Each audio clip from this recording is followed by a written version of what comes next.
اللہ الرحمن الرحیم نحمدہ و نصلی علی رسولہ الکریم اما بعد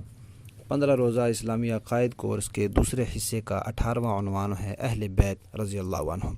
نبی کریم صلی اللہ علیہ وسلم کے اہل بیت، بیت کا معنی ہوتا ہے گھر، اہل کا معنی والے، اہل بیت یعنی گھر والے، آپ کے قریبی رشتہ دار، جن میں نبی کریم صلی اللہ علیہ وسلم کی بیویاں ازواج مطہرات شامل ہیں 11، آپ صلی اللہ علیہ وسلم کی 4 بیٹیاں شامل ہیں، آپ صلی اللہ علیہ وسلم کے 3 داماد شامل ہیں اور ان کی اولادیں اور آپ کے دوسرے مسلمان رشتہ دار، یہ سب کے سب اس میں شامل ہیں۔ تو جتنے بھی نبی کریم صلی اللہ علیہ وسلم کے اہل بیت ہیں مسلمان، وہ سب صحابی ہیں، تو صحابہ کو جو مراتب اور فضائل حاصل ہیں وہ سب ان کو بھی حاصل ہیں۔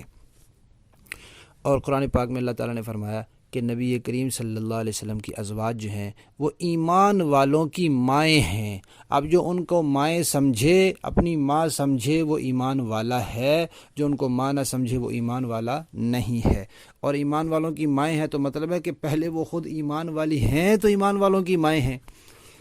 اور نبی کریم صلی اللہ علیہ وسلم کی جو بیویاں ہیں وہ دنیا کی سب عورتوں سے افضل ہیں اور پاکیزہ خواتین ہیں، اور حضرت نبی کریم صلی اللہ علیہ وسلم کی بیٹیاں بھی پاکیزہ ہیں، خصوصاً حضرت فاطمہ کے بہت سارے فضائل ہیں۔ آپ صلی اللہ علیہ وسلم نے فرمایا کہ وہ جنت کی خواتین کی سردار ہیں،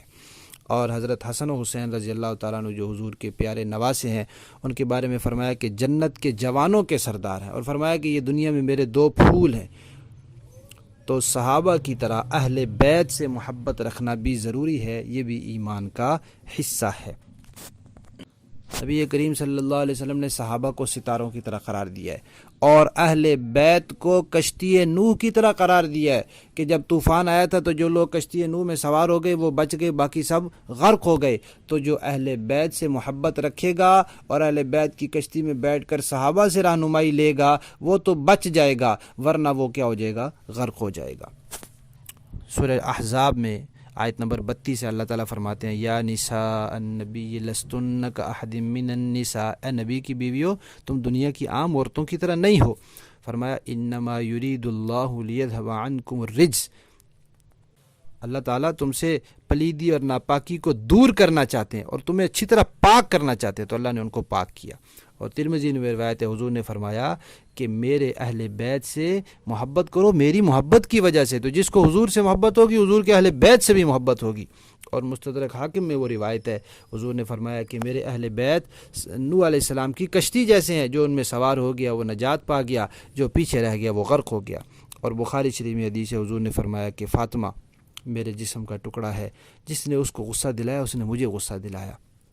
اور حضرت حسن حسین کے بارے میں فرمایا کہ وہ جنت کے جوانوں کے سردار ہیں، یہ روایت ترمذی شریف میں ہے۔ تو اہل سنت والجماعت جو ہیں وہ صحابہ کرام کو بھی مانتے ہیں، اہل بیت کو بھی مانتے ہیں، دونوں کے فضائل کو بھی مانتے ہیں، دونوں کو اپنا رہنما اور پیشوا سمجھتے ہیں، اور دونوں سے محبت کو ایمان سمجھتے ہیں۔